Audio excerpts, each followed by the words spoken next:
Hola amigos, bienvenidos una vez más a otra lección conmigo. Soy su amiga Karina Saidi y el día de hoy vamos a estar analizando la obra El Conde Lucanor, específicamente el ejemplo 35 de lo que aconteció a un mozo que casó con una mujer muy fuerte y muy brava por Don Juan Manuel. Y aquí vemos esta obra antigua de hace ya siglos. Así que antes que nada quiero recordarles que pueden seguirme en mi página web, pueden suscribirse a mi página para recibir actualizaciones, recursos. Es una buena forma de estar en contacto y pues aprovechar estos recursos que con mucho gusto les envío. También tengo mi podcast, que lo pueden encontrar bajo el nombre AP Spanish Literature. Les agradezco a los que han sintonizado mi podcast. Ahora tengo este canal de YouTube, pero en mi podcast tengo muchos episodios, tengo más de 50 episodios para poder ayudarlos con los textos. Y también pueden seguirme en Instagram, Karina Spanish, donde también publico algunas indicaciones, algunos recursos, anuncios y recordatorios para esta clase de literatura. Así que bien, comenzamos con un poco del contexto en el que se escribe este texto del Conde Lucanor. Algo muy importante para recordar de la época medieval en España. España es un lugar muy único por el hecho de la invasión mora que sucede en el año 711, y obviamente estoy aquí hablando ya de mucha historia que no necesariamente es súper fundamental para entender la obra, pero lo que sí hay que recordar es la convivencia cultural, también podemos llamarlo inconveniencia, porque a veces los cristianos se ponen del lado de los moros o los judíos de parte de los moros, pero el hecho es que conviven las tres culturas, los judíos, los cristianos católicos y los musulmanes, los árabes. Y esto sucedió por cientos de años, vivieron en relativa convivencia, obviamente también había guerras y batallas y la guerra de reconquista, pero vamos a ver reflejada muy grandemente la cultura árabe, especialmente en el ejemplo 35 se va a hacer referencia a los moros y a sus costumbres culturales, que podemos decir hasta el día de hoy han dejado un legado muy, muy vivo, no solamente en España, sino hasta, por ejemplo, en América Latina también vemos algunos ciertos rasgos de estas costumbres culturales, porque los moros estuvieron en España por cientos de años. Así que vamos a ver mucha referencia a esto que viene siendo la cultura árabe. Entonces, eso es muy importante recordar para la pregunta número 3, por ejemplo, del Free Response Question, donde tenemos que hablar del contexto cultural. Esto sería un buen término para recordar la convivencia específicamente de los árabes. Bien. Otra cosa muy importante es que los árabes, al venir a España, influyen no solamente en la cultura, sino también en el idioma, y literariamente podemos ver su influencia. Muchas de las palabras en español vienen del árabe, por ejemplo, palabras como almohada, alcoba, alcohol, álgebra, todas estas palabras tienen raíz árabe. Pero bien, aparte de eso, los árabes introducen a España y por lo tanto al resto de Europa muchas obras literarias, e incluso también introducen obras clásicas que se habían perdido a la historia, que pudieron preservar los árabes, porque en ese tiempo tenían esta inclinación a lo que eran las ciencias, las artes, la literatura. Entonces, en España vemos esta influencia literaria, especialmente lo que viene siendo el metacuento, que el Conde Lucanor viene siendo metaficción, un cuento dentro de otro cuento. Por ejemplo, tenemos libros como el de Arabian Nights en inglés, que en español viene siendo Las Mil y Una Noches, y es esta tradición de contar un cuento dentro de otro cuento que se conecta a otro cuento. Entonces los árabes introducen este estilo de narrar historias, de narrar cuentos, pero algo muy importante que hay que recordar dentro de la Edad Media viene siendo el ejemplo didáctico o la intención moralizante. Y bueno, ya mi rayita la hice mal, pero bueno, esto es muy importante, recordar que la intención de la literatura no es tanto entretener, no es tanto expresión, especialmente la expresión personal, centrada en la experiencia humana, sino más bien moralizante, de enseñarnos una lección para poder ser un mejor ser humano, para poder vivir en una mejor sociedad.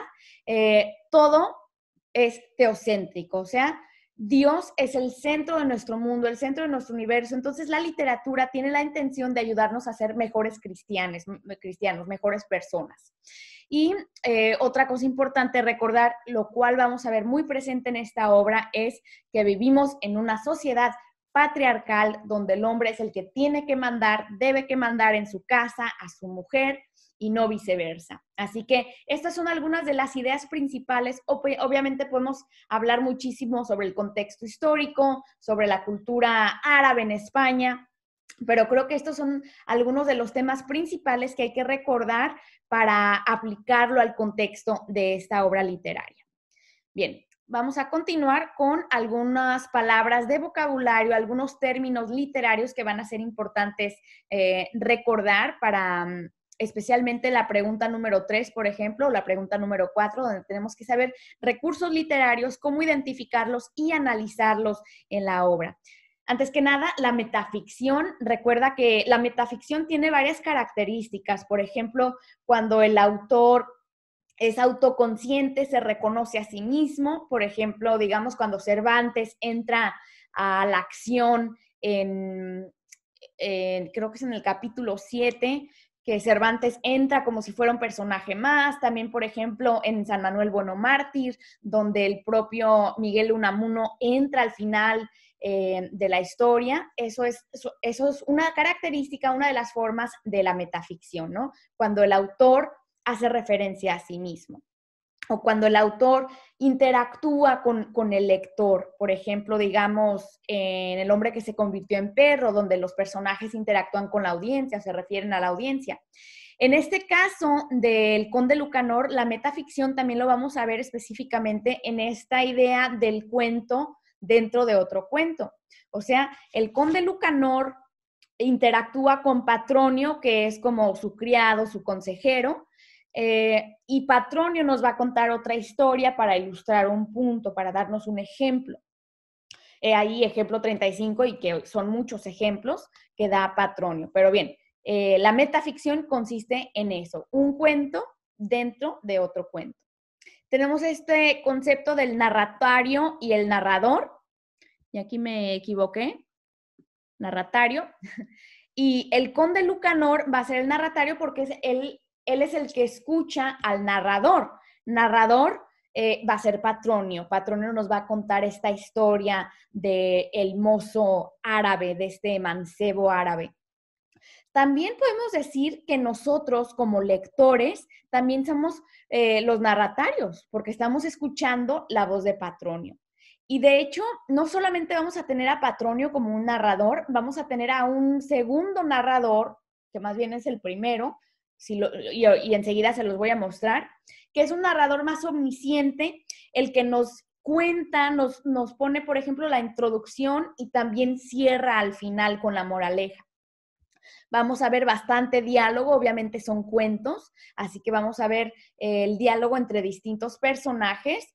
Y quiero decirles que este siempre puede ser uno de los recursos que podemos hacer referencia en bastantes, en todo tipo de obras, en todo tipo de géneros. Por ejemplo, lo vamos a ver en el cuento, en la novela, en ciertos poemas también vemos diálogo, como por ejemplo de hecho, en el que sigue, en el Romance del Rey Moro, vemos diálogo, en el de Altoñito el Camborio vemos diálogo, en obras de teatro vemos diálogo. Así que este es un recurso que siempre podemos hacer referencia a él. En muchas obras vemos el diálogo.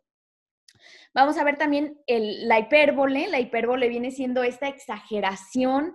Vamos a ver mucha exageración en esta obra que, como cuento, y su punto didáctico de ilustrar, darnos un ejemplo, pues va a usar mucha exageración para llegar al punto, to make a point. ¿Ya? Vamos a ver también el uso del humor, vamos a ver algunas frases un poco cómicas, chistosas. Es un humor negro y creo que para nosotros como lectores del siglo XXI somos muy sensibles a este tema del abuso animal, que obviamente pues siempre va a ser algo malo, pero creo que hay que recordar el contexto histórico en el que estamos leyendo, donde el abuso físico no era tan tabú como lo es hoy, ¿verdad? Era tal vez más aceptable. Así que vamos a ver el humor negro, que aunque a nosotros no se nos haga súper chistoso, se considera como humor dentro de la obra. Y este es otro recurso literario, escribir con una moraleja, que nos va a dar una lección. También podemos decirlo como, por ejemplo, una parábola, que se usa un ejemplo, se nos da una historia para darnos una lección. Y si alguno de los estudiantes es cristiano, has escuchado las parábolas de Jesús, Jesús hacía esto mucho de contarle a sus discípulos y al pueblo una parábola. Y una parábola era un tipo de moraleja, un tipo de historia en el cual se nos da un ejemplo para llegar a un punto y darnos una lección. No te va a dar la lección directamente, haz esto o no hagas esto, sino que te va a ilustrar con una historia para que mejor puedas entenderlo y captar el mensaje y la lección. Bien, pues vamos a continuar con lo que viene siendo los temas de AP Literatura. Sí, yo creo que en realidad podemos encontrar todos los temas en todas las obras, si lo vemos de cierta manera, pero siempre hay uno o dos, por lo menos uno o dos temas que sobresalen. Creo que el tema más importante en esta obra va a ser la construcción del género, que ya se nos anuncia desde el título de lo que aconteció a un mancebo que casó con una mujer muy fuerte y muy brava. Ya nos está detallando la mujer, ¿verdad? También podemos hablar, por ejemplo, de las relaciones interpersonales, especialmente del hombre hacia la mujer. También vamos a ver la relación entre padres e hijos, etcétera. Obviamente la creación literaria con esto del cuento de otro dentro de otro cuento, el aspecto de la moraleja, ya ni puedo hablar. El aspecto de la moraleja también es parte de la creación literaria que vemos al final. Obviamente también vemos las sociedades en contacto, porque vemos al conde Lucanor y Patronio, que serían cristianos católicos, y por otro lado vemos al mozo que se casa con esta muchacha y ellos son árabes, así que vemos la interacción entre distintas culturas. Pero creo que los más importantes van a ser la construcción del género y las relaciones interpersonales, que de hecho la moraleja se va a conectar mucho con este tema. Pues bien, vamos a continuar. Y aquí les tengo esto que viene siendo los subtemas de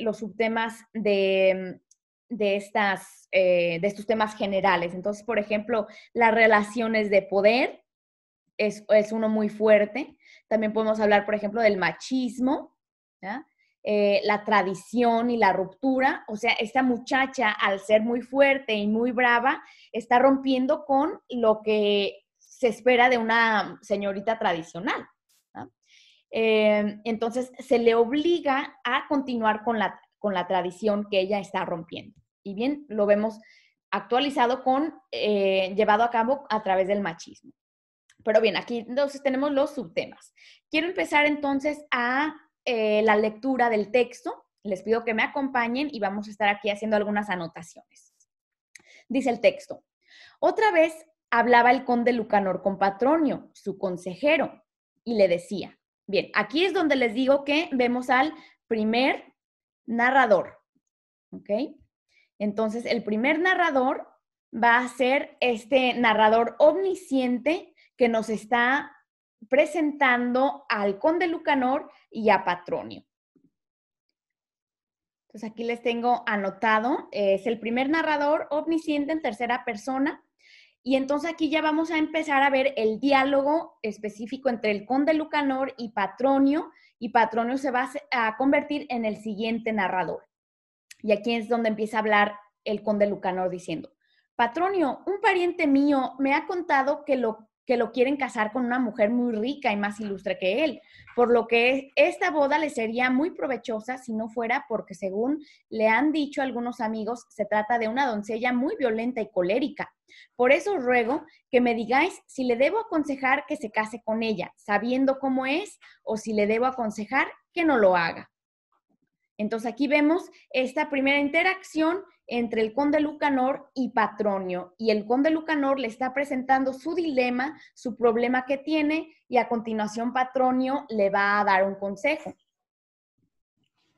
Entonces aquí el conde Lucanor nos está presentando una problemática, ¿no? En esta parte donde él habla. Y este problema es, y creo que tengo a lo mejor una versión algo distinta aquí en este PowerPoint. Aquí me dice que es un pariente, tengo este otro texto que dice que es un criado. Bueno, el punto no es tanto las exactitudes de diferencia de texto, pero lo que se nos presenta sobre esta dinámica de una relación en que la mujer es más rica, más ilustre, más honrada, más rica que el hombre. Entonces vemos esta relación de poder donde parecería que la mujer está en una posición más elevada que el hombre, y encima de eso es violenta y colérica. Entonces es como un doble problema. No solamente la mujer es más rica, es más noble, tiene una mejor posición que el hombre, sino que también es de carácter muy fuerte. Entonces, Patrono aquí ya empieza a presentar, le va a presentar la sugerencia, la moraleja, la lección. Dice, si vuestro pariente tiene el carácter de un joven cuyo padre era un honrado moro, aconsejadle que se case con ella. Pero si no es así, no se lo aconsejéis. Y vemos aquí el respeto con el que le habla Patronio. Podemos asumir que el conde Lucanor es un conde, obviamente tiene este título de nobleza, pero podemos asumir que es un hombre joven. Y Patronio viene siendo no solamente su criado, sino también un consejero, así que por lo tanto un hombre mayor que trata con mucho respeto al conde Lucanor, pero también está en una posición de aconsejarlo, de darle lecciones para que el conde Lucanor pueda ser un hombre más sabio. Así que aquí ya Patronio está haciendo referencia a esta historia del joven y su padre moro, y muy interesante notar que dice que eran honrados.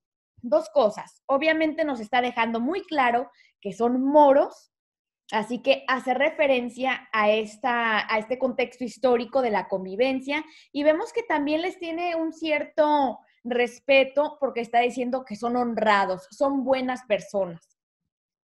Y dice, si tu pariente es como este joven, está bien que se case con ella. ¿Por qué? Vamos a ver enseguida si es como este muchacho. Pero si no es así, si tu pariente conde no va a poder hacer lo que hizo el joven moro, entonces que no se case. Y dice, el conde le rogó que le contase lo sucedido, ¿verdad? El conde quiere saber esta historia para poder ser más sabio y poder dar esa recomendación a su pariente de casarse o no con esta mujer de una posición más alta y que es brava. Así que vamos a continuar a la siguiente parte. Voy a quitar esto de aquí. Dice, Patronio le dijo que en una ciudad vivían un padre y su hijo, que era excelente persona, pero no tan rico que pudiese realizar cuantos proyectos tenía para salir adelante. Por eso el mancebo estaba siempre muy preocupado, pues siendo tan emprendedor no tenía medios ni dinero. Así que aquí estamos viendo que Patronio empieza a tomar esta posición de narrador. Es el segundo narrador, así que vamos a escribir. Bien, aquí les escribí que Patronio va a ser el segundo narrador que nos va a contar sobre este padre y su hijo, que ambos son moros, ¿no? Pero el problema que tiene este muchacho es de que es muy emprendedor, tiene muchas ideas, quiere crear, quiere tener negocios, pero no es muy rico, o sea, no tiene los medios, no tiene dinero para poder llevar a cabo sus planes. Así que tiene este dilema. Dice, en aquella misma ciudad vivía otro hombre mucho más distinguido y más rico que el primero, o sea, que este de aquí, que solo tenía una hija, de carácter muy distinto al del mancebo, pues cuanto en él había de bueno, lo tenía ella de malo. Entonces aquí vemos una antítesis, ¿no? Un contraste, una yuxtaposición entre este hombre, este joven que es muy emprendedor, muy bueno, muy honorable, y esta muchacha, esta pobre niña rica que tiene todo de malo, ¿ya? Dice, por lo cual nadie en el mundo querría casarse con aquel diablo de mujer. Y ya me rayé aquí un poquito de más, así que voy a limpiarlo. Espérenme tantito. Y dice, entonces aquí vemos un hipérbole que nadie en el mundo, entonces una exageración hiperbólica para enfatizar ese mal carácter que ella tiene. Dice, querría casarse con aquel diablo de mujer. Entonces aquí vemos una metáfora que la está comparando a esta muchacha con el diablo. Y esta es una palabra de una connotación muy fuerte. Así que voy a hacer esa anotación rápidamente, que vemos ya una metáfora aquí. Metáfora. Y luego también vemos, como les había dicho, una antítesis. Contrasta el mozo y la mujer brava. Entonces, ese contraste de que ella tiene todo lo malo y él tiene todo lo bueno. Dice, aquel mancebo tan bueno fue un día a su padre y le dijo que pues no era tan rico que pudiera darle cuanto necesitaba para vivir. Se vería en la necesidad de pasar miseria y pobreza o irse de allí, por lo cual, si él daba su consentimiento, le parecía más juicioso buscar un matrimonio conveniente con el que pudiera encontrar un medio de llevar a cabo sus proyectos. El padre le contestó que le gustaría mucho poder encontrarle un matrimonio ventajoso. Entonces aquí vamos a ver este tema de un matrimonio arreglado y por conveniencia.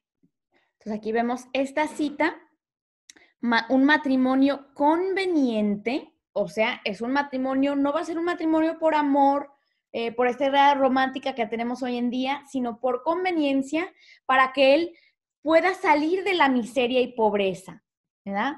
Y no tenga que huir de su ciudad a buscar otras oportunidades fuera. Dice, con el que pudiera encontrar un medio de llevar a cabo sus proyectos. O sea, la esposa no va a importar de nada mientras que sea una mujer que tiene posibilidades para que él pueda llevar a cabo sus proyectos, sus negocios. Eso va a ser lo más importante para él. Así que el padre va a estar de su lado, lo va a apoyar para encontrar ese matrimonio ventajoso. Entonces aquí vemos ventajoso, conveniente, ¿verdad? Enfatizando esta idea de que el matrimonio va a ser un matrimonio arreglado para que el joven pueda seguir adelante con su vida que él tiene en mente. Vamos a continuar con la lectura. Dice, dijo el mancebo a su padre que si él quería, podía intentar que aquel hombre bueno, cuya hija era tan mala, se la diese por esposa. El padre, al oír decir esto a su hijo, se asombró mucho y le preguntó cómo había pensado aquello, pues no había nadie en el mundo que la conociese que aunque fuera muy pobre quisiera casarse con ella. El hijo le contestó que hiciese el favor de concertarle aquel matrimonio. Tanto le insistió que aunque el padre le pareció algo muy extraño, le dijo que lo haría.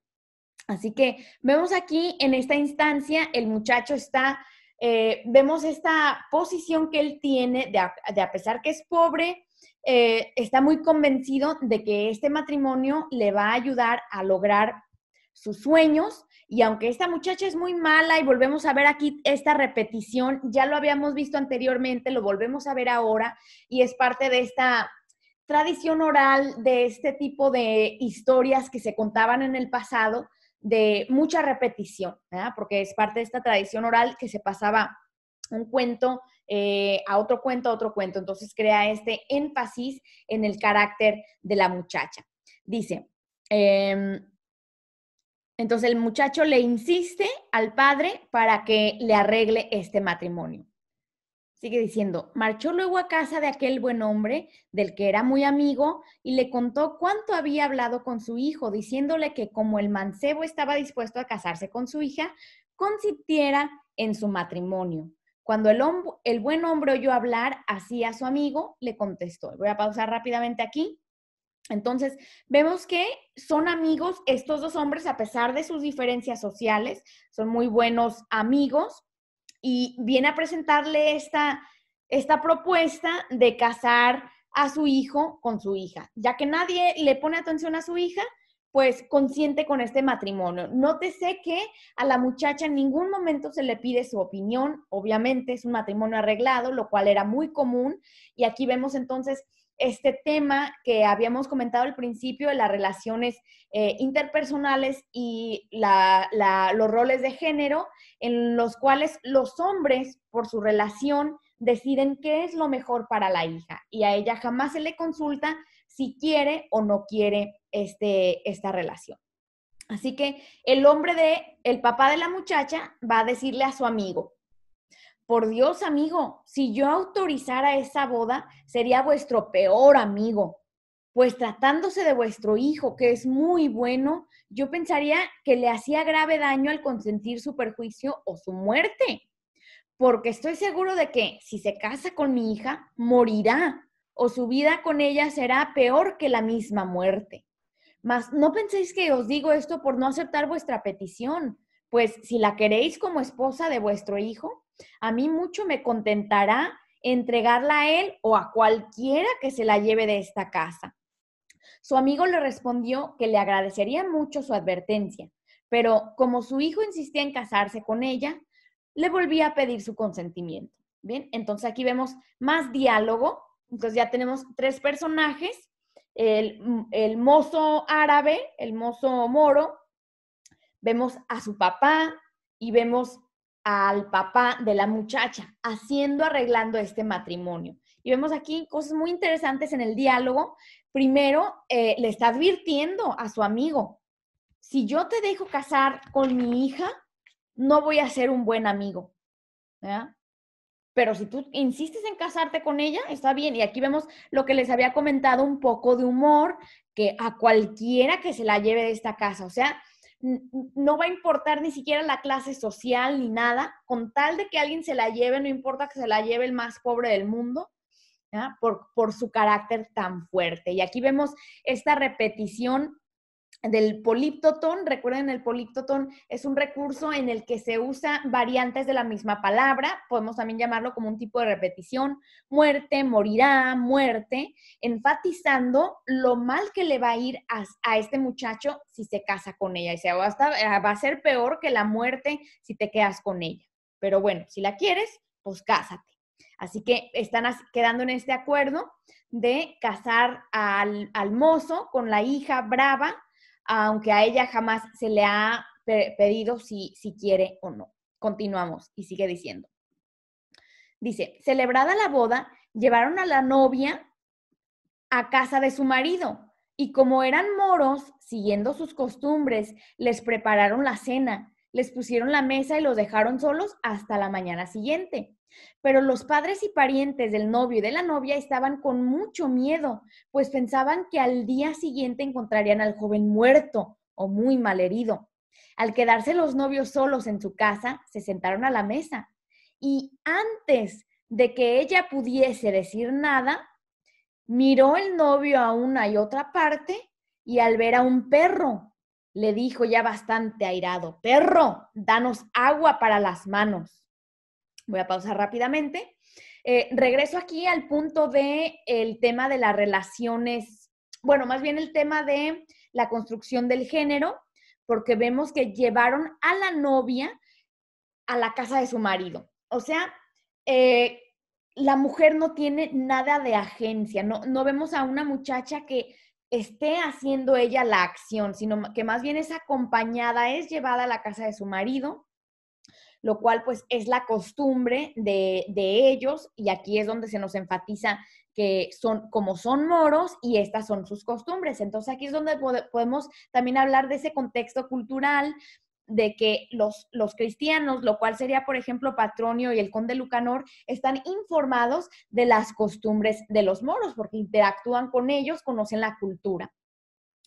Bien, entonces aquí está estos dos comentarios sobre cómo la muchacha no tiene agencia, su familia la acompaña, la está llevando, ella no es la que hace la acción, sino más bien su familia.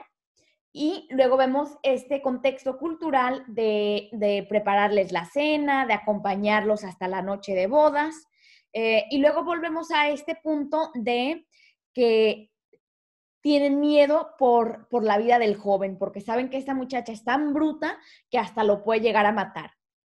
Dice, y luego otra cosa aquí interesante, y aquí es donde vamos a empezar a ver lo que al final va a ser la moraleja. El muchacho ni siquiera le permite hablar a la muchacha. Y más bien, él ni siquiera le dice palabras a ellas. Ya cuando están en este momento de intimidad, en este momento donde se supone que inicia la noche de bodas, donde se supone que va a ser un encuentro romántico o simplemente, aunque sea la relación sexual, pero no, él ni siquiera la reconoce a ella, no se dirige a ella. Y antes de que ella pueda tomar el primer paso, él está tomando el primer paso. Entonces, por eso vemos la construcción del género, porque él se está poniendo como la autoridad máxima en la casa antes de que ella tenga la oportunidad de hacerlo. Y vemos aquí que ve un perro, y aquí tengo a mi perrito de este lado, y de cierta manera lo va a personificar al hablarle, al dirigirse a él. Y también vemos este aspecto del humor, va a ser un humor negro, porque vamos a ver más adelante qué es lo que va a suceder, pero le dice, perro, danos agua para las manos. Nótese los símbolos de exclamación que nos están dando a entender que está gritando este mozo joven y le está dando un mandato, danos agua para las manos. ¿No? El perro no lo hizo, pues obvio, ¿no? Entonces aquí es donde les contaba que vemos algo de humor, porque obviamente al hablarle a un perro y pedirle que te dé agua en las manos, o sea, estás menso, estás mal de la cabeza, ¿a quién se le ocurre decir semejante ridiculez? Y luego el narrador, aquí sería Patronio, el narrador, dice, el perro no lo hizo, pues obvio no lo va a hacer. Dice, el mancebo comenzó a enfadarse y le ordenó con más ira que le trajese agua para las manos. Entonces vemos aquí ya esta triple repetición, airado, enfadado, más ira. Entonces se nos está enfatizando que el muchacho, el mozo, está muy enojado. Es parte de la actuación que está haciendo, le está presentando un show a su esposa y vuelve a repetir la instrucción al perro. Dice, pero el perro seguía sin obedecerle. Obvio. Viendo que el perro no lo hacía, el joven se levantó muy enfadado de la mesa. Entonces volvemos a ver esta palabra, vemos esa repetición que nos enfatiza esa emoción que él está proyectando específicamente hacia la esposa para que ella lo pueda ver. Dice, y cogiendo la espada, se lanzó contra el perro, que al verlo venir así, emprendió una veloz huida. El pobre perrito trató de escaparse, perseguido por el mancebo, saltando ambos por entre la ropa, la mesa y el fuego. Entonces vemos aquí una escena súper dramática, algo súper exagerado, porque está el mozo con la espada siguiendo al pobre perro, el perro huyendo, saltando. Entonces nos presenta un ejemplo muy caótico de lo que está haciendo. Dice, tanto lo persiguió que al final el mancebo le dio alcance, lo sujetó y le cortó la cabeza, las patas y las manos, haciéndolo pedazos y ensangrentando toda la casa, la mesa y la ropa. Entonces, estamos situados dentro de este hogar de la joven pareja. Ella no ha dicho ni pío en su noche de bodas y esta es la escena con la que le resulta este nuevo esposo de ella, ¿no? Como les había mencionado al principio, es una historia muy hiperbólica, muy exagerada. Vemos una violencia extrema que le cortó la cabeza, las patas y las manos, o sea, algo anticristiano, hasta podemos decir, ¿eh? Que solamente a lo mejor, dando a entender, solamente los moros hacen este tipo de atrocidades. Dice, dejó todo ensangrentado, dejó el pobre perro hecho pedazos, una escena súper violenta, más allá de violento, algo macabro. Entonces, esta es la noche de bodas para esta muchacha tan brava. Entonces aquí se está poniendo esta yuxtaposición de que este muchacho se supone que es muy bueno, muy honrado, y la muchacha es el diablo, ella es el demonio, pero aquí se nos están presentando entonces esta idea de que él está actuando mucho más bravo que ella, ¿no? Para ponerse como quien dice al tú por tú y demostrarle de lo que él puede ser capaz. Sigue diciendo, después, muy enojado y lleno de sangre, nuevamente enfatizando el aspecto sangriento, volvió a sentarse a la mesa y miró en derredor. Vio un gato, al que mandó que trajese agua para las manos. Como el gato no lo hacía, le gritó, ¿cómo? ¡Falso traidor! ¿No has visto lo que he hecho con el perro por no obedecerme? Juro por Dios que si tardas en hacer lo que mando, tendrás la misma suerte que el perro. Entonces, nuevamente vemos a ver esta personificación que hace al gato, ¿no? Lo personifica al hablarle y también al decirle que es un traidor. Le hace esta pregunta como si el gato pudiera entenderlo, ¿no? Entonces, hace esta pregunta, no tanto obviamente porque lo vaya a entender, sino que el joven moro está comienza a ser un patrón de actuar, de actuación, para dejarle saber a la nueva esposa brava de lo que él puede ser capaz y de lo que va a llegar a ser si no se le obedece. Entonces está creando ese patrón de reacciones enojadas, ¿no? De acciones violentas. Y luego dice, hasta jura por Dios, lo cual también viene siendo una referencia a la cultura árabe, que juran por Dios, por Alá, ¿ya? Y es como una forma de prometer, cumplir lo que prometes, ¿no? Para un hombre de aquella cultura y de esta época, tu palabra es una promesa. Si dices algo, especialmente en el nombre de Dios, lo vas a cumplir. Dice, y tendrás la misma suerte que el perro. Entonces, ya nos está dejando saber que lo va a hacer. Dice, el gato siguió sin moverse, pues tampoco es costumbre suya llevar el agua para las manos. Entonces aquí vemos que está volviendo el narrador, que es Patronio, ¿ya? Patronio como narrador, nos da un poco de humor. Pues obviamente que los gatos no tienen costumbre de llevar agua para las manos, ¿ya? Entonces es casi como ridículo decirnos esto, pero nuevamente es parte del humor, del efecto humorístico por parte del narrador. Dice, como no lo hacía, se levantó el mancebo, lo cogió por las patas y lo estrelló contra una pared, haciendo de él más de 100 pedazos y demostrando con él mayor ensañamiento que con el perro. Entonces vemos nuevamente una escena súper violenta, no sé cuál es peor, el otro pobre perro que quedó todo descuartizado, o podemos, nos crea una imagen muy viva, ¿no? Una imagen visual que coge, toma al gato, lo estrella contra la pared tan fuerte que lo deja en más de 100 pedazos. Entonces aquí vemos nuevamente el efecto del hipérbole, la hipérbole, más de 100 pedazos. Obviamente es una exageración que nos enfatiza no solamente el enojo, sino el poder de este muchacho, de lo que es capaz de hacer. Y dice, con mayor ensañamiento, o sea, todavía más enojado de cómo actuó con el perro, ahora actúa contra el gato. Continuamos. Dice, así indignado, colérico y haciendo gestos de ira, volvió a la mesa y miró a todas partes. La mujer, entonces otra vez volvemos a ver a la muchacha, imagínate cómo va a estar. Al verle hacer todo esto, pensó que se había vuelto loco y no decía nada. Después de mirar por todas partes, vio a su caballo que estaba en la cámara y aunque era el único que tenía, le mandó muy enfadado que les trajese agua para las manos, pero el caballo no le obedeció. Al ver que no lo hacía, le gritó, ¿cómo, don caballo? ¿Pensáis que porque no tengo otro caballo os respetaré la vida si no hacéis lo que yo mando? Estás muy confundido, pues sí, para desgracia vuestra. No cumplís mis órdenes. Juro ante Dios daros tan mala muerte como a los otros, porque no hay nadie en el mundo que me desobedezca que no corra la misma suerte. El caballo siguió sin moverse.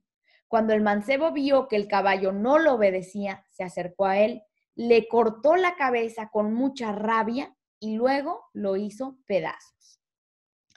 Nuevamente, vemos esta escena inhumana, o sea, ni siquiera tengo palabras para describir esto, ¿no? Todo esto es hiperbólico, es súper exagerado, pero ya vemos esta tercera ocasión en la que este mozo está dejando muy en claro que tiene que ser obedecido, si no, atente a las consecuencias. Nótese que aquí la mujer, se nos vuelve a regresar a ella, está como un testigo silencioso. Está viendo todo. Vemos aquí el narrador está contándonos lo que ella está sintiendo por dentro. Piensa que su esposo está loco, no dice nada. ¿Qué va a decir la pobre, no? Dice, vio a su caballo y era el único que tenía. Ahora, aquí hay que hablar de esto muy importante porque pensemos que los caballos tienen un gran valor, especialmente para el hombre de aquella época, que a veces los caballos hasta valían o eran más preciados que las propias mujeres. Y el hecho de que sea su único caballo, piensa, o sea, el caballo es el equivalente para nosotros como nuestros coches, ¿no?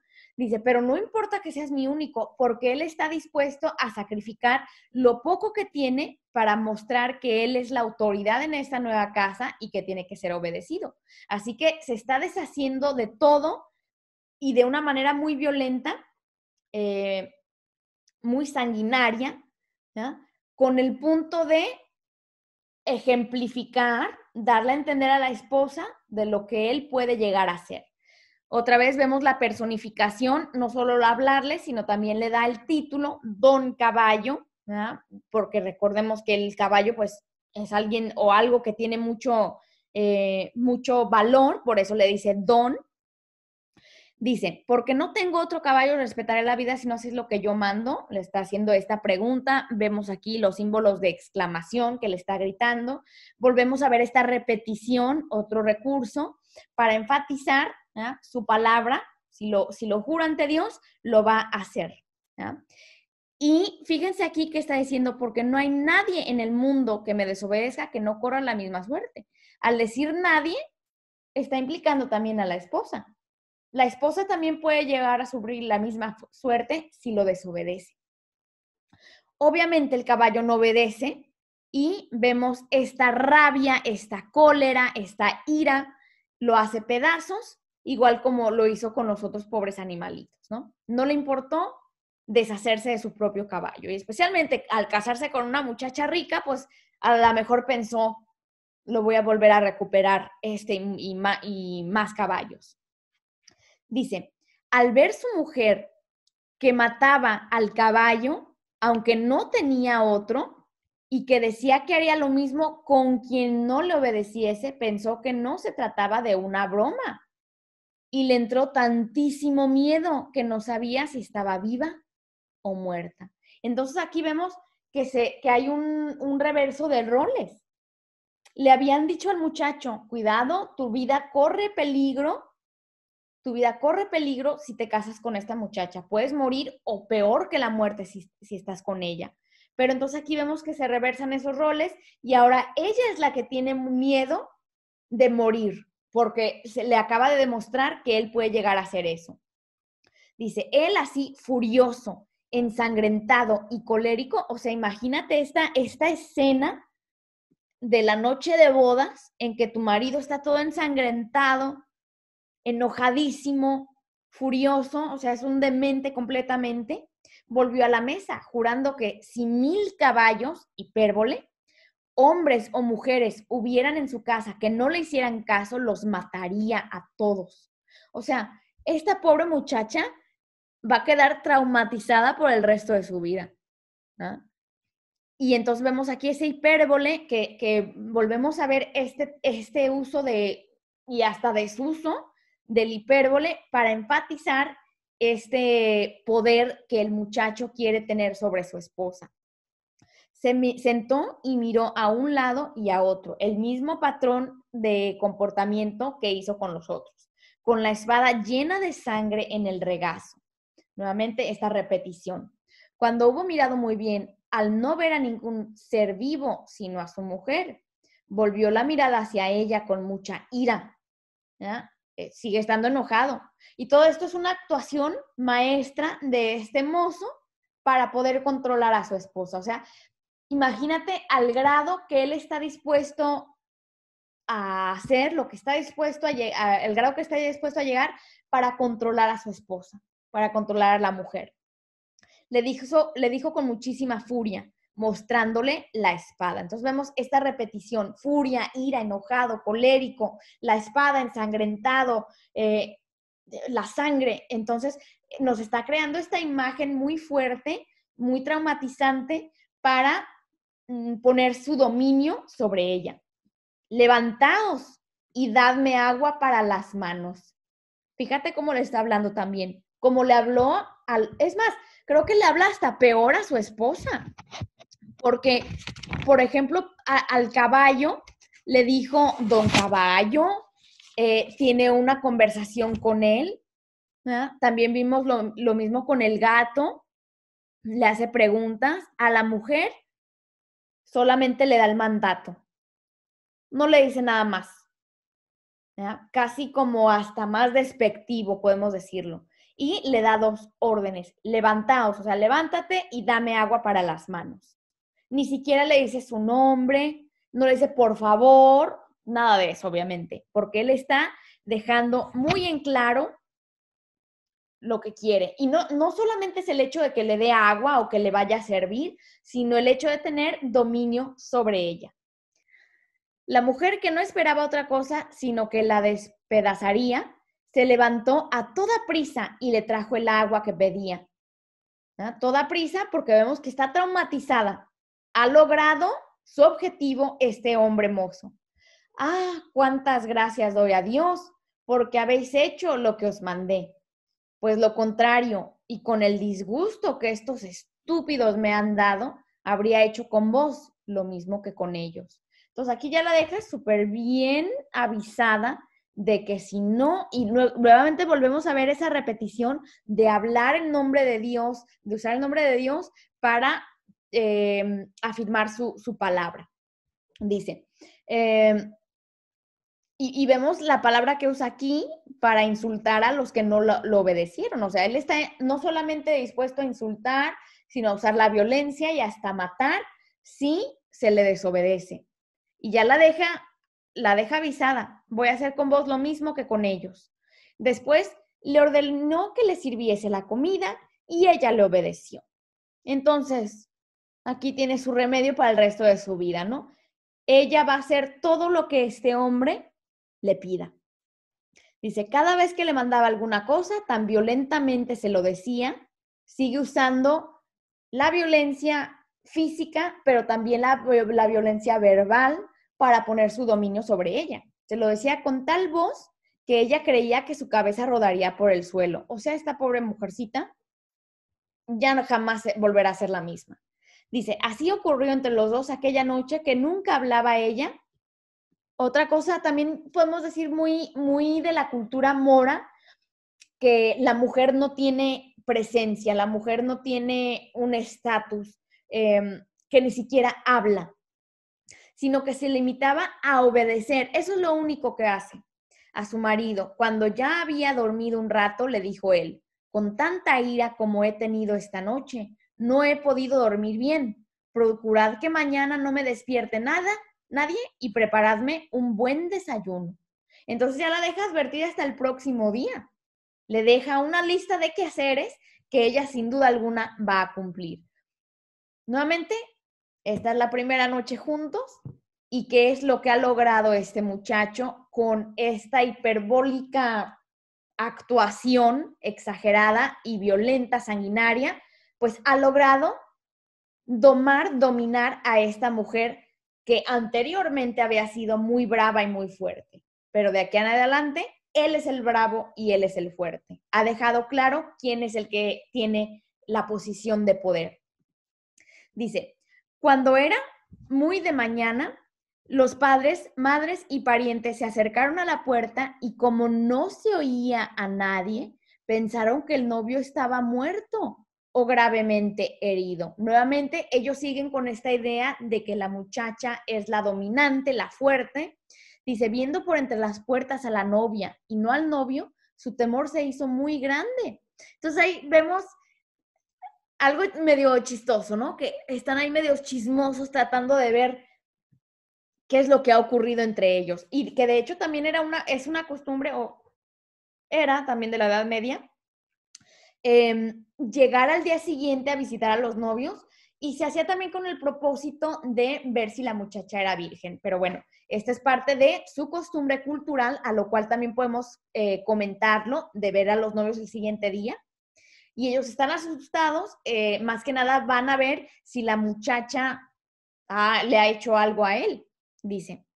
Ella, al verlos junto a la puerta, se les acercó muy despacio y llena de temor, comenzó a increparles. ¡Locos, insensatos! ¿Qué hacéis ahí? ¿Cómo os atrevéis a llegar a esta puerta?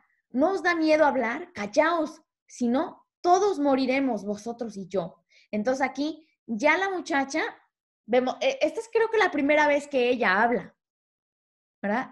Solamente ha hablado el hombre y esta es la única vez que vemos a ella conversar y la única cosa que está diciendo es en protección para no morir, ¿no? Ella y los demás. Dice, al oírla, y vemos aquí estos símbolos de exclamación, estas preguntas, ¿verdad? Casi como retóricas, como si no conocieran a este hombre, de lo que es capaz. Dice,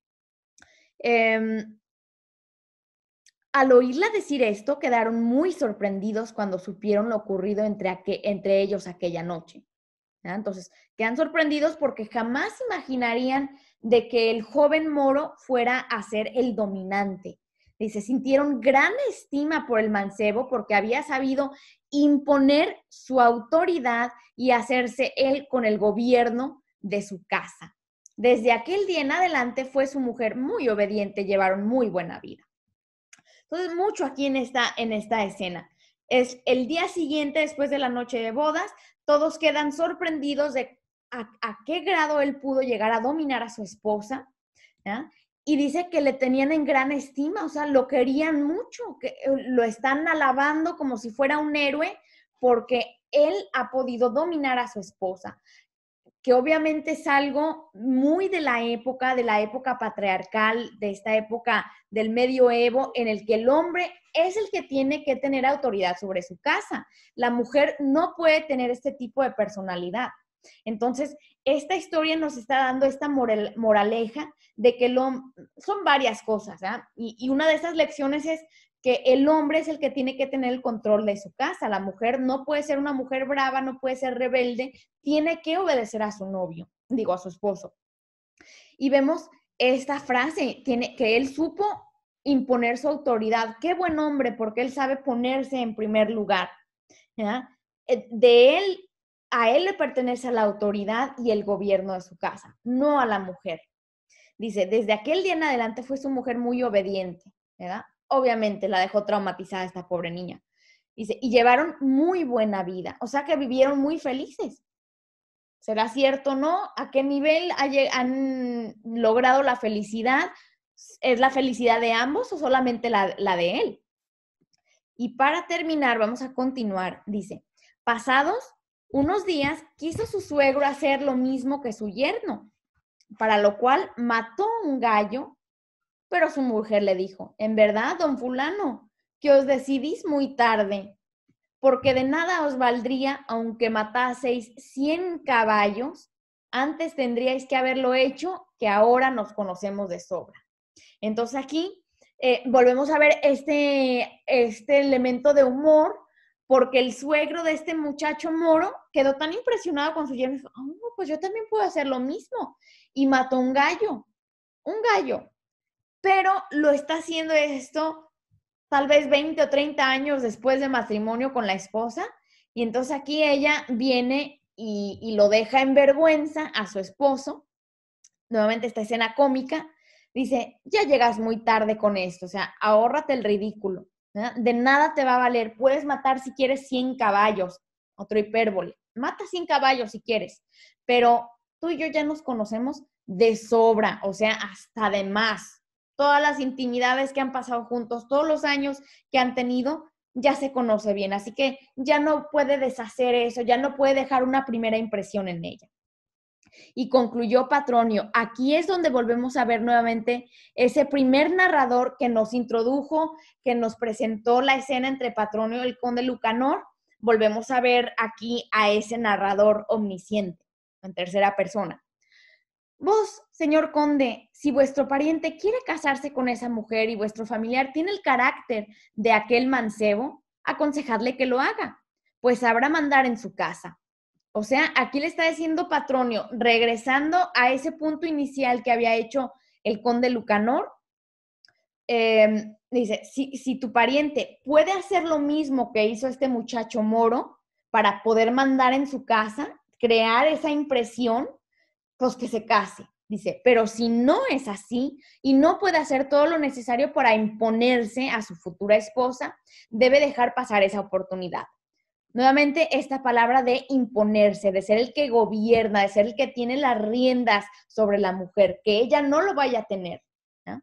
Dice, también os aconsejo a vos que cuando hayáis de tratar con los demás hombres, les deis a entender desde el principio cómo han de portarse con vos. Entonces, va más allá de darle el consejo para su familiar, sino cómo aplicarlo en su propia vida, el propio conde Lucanor. Nuevamente vemos esta relación de un hombre muy sabio que está tratando de ayudarle a este conde, que puede ser más joven, de cómo liderar su vida, de cómo poder crear una buena impresión, de cómo ser la autoridad, ¿ya? De cómo mostrarte al principio, desde el principio, aquí nos lo dice, para que los demás te obedezcan, sepan cómo portarse contigo.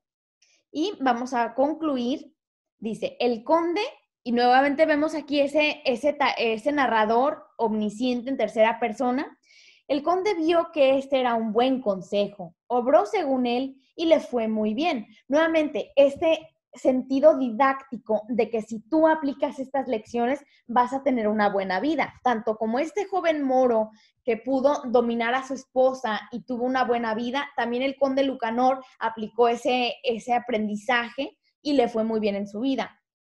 Como Don Juan, y aquí vemos otro elemento de la metaficción y cómo regresa al propio autor. Recuerda que el conde Lucanor es un personaje, Don Juan es el autor, ¿eh? El infante Don Juan Manuel es el autor de esta obra. Entonces, casi como que si Don Juan también estuviera escuchando a Patronio contar esta historia. Dice, como Don Juan comprobó que el cuento era bueno, lo mandó a escribir en este libro e hizo estos versos que dicen así. Entonces, Don Juan Manuel compuso esta moraleja. Si desde un principio no muestras quién eres, nunca podrás después cuando quisieres. Entonces, vemos cómo escribe muy bonito este mensaje final en forma de rima, eres, quisieres, rima consonante, para dejarnos esta idea y que se nos quede grabada. ¿Ah? Desde el principio tienes que mostrar cómo quieres ser, cómo quieres que te traten, en todo tipo de relación, ¿ya? Entre los hombres, las relaciones interpersonales, entre hombre y mujer, ¿ya? Nuevamente esta construcción del género, el sistema patriarcal de que el hombre tiene que ser el que está en control, no la mujer, ¿ya?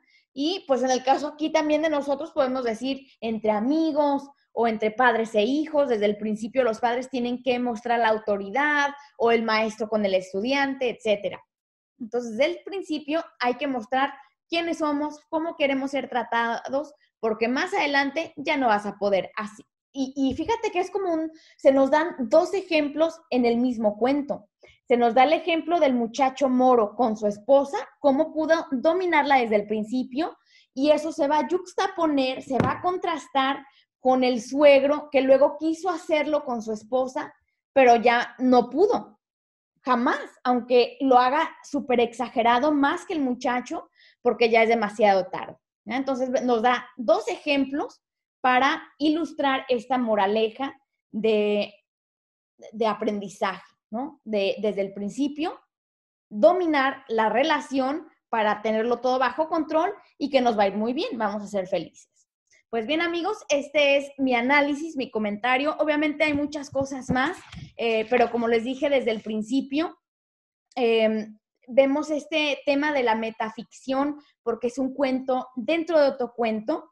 Y luego al final vemos a don Juan Manuel autoconsciente de que él escribe estos versos. Vemos este doble narrador, este juego de narradores, el narrador omnisciente y Patronio como narrador, el narratario, que el narratario viene siendo el conde Lucanor que escucha la historia, pero de alguna manera también don Juan estaba escuchando este cuento y le parece bueno, y uno como audiencia, como público, como lector, también recibimos ese mensaje. Esa es una cosa. La otra cosa es este asunto de el humor negro, el humor que se nos usa para, pues también de alguna manera hacer la lectura un poquito más alegre porque es muy fuerte, muchas imágenes muy violentas, sanguinarias, y el humor pues ayuda a hacer eso un poquito más llevadero. El uso del hipérbole, la exageración hasta un extremo demasiado con la violencia de 3 animales, ¿verdad? La repetición de que lo juro por Dios, lo prometo por Dios, gracias a Dios, esta alusión a la palabra del hombre, que es su promesa, ¿no? Y este contexto histórico en el cual interactúan cristianos y moros, Patronio, el conde Lucanor y el propio don Juan son cristianos, pero que están muy bien versados, conocen muy bien la cultura árabe y por lo tanto pueden usarla como un ejemplo de esa interacción que existe entre ellos. Y obviamente el tema más principal pues viene siendo la construcción del género, el sistema patriarcal en el cual la mujer no tiene ningún tipo de relevancia en la sociedad, no puede ser brava, no puede ser fuerte, hay que sublevarla, hay que doblegarla, ser superior a ella al punto de usar la violencia y hasta la propia muerte, ¿no? Bien, amigos, pues gracias por haber escuchado mi análisis. Les vuelvo a recordar que se suscriban a mi página web para que puedan recibir recursos. En mi podcast, AP Spanish Literature, pueden escuchar otras lecciones, otros comentarios, y estoy en las redes sociales, Karina Spanish. Espero que podamos seguir en contacto y hasta la próxima lección. Hasta luego.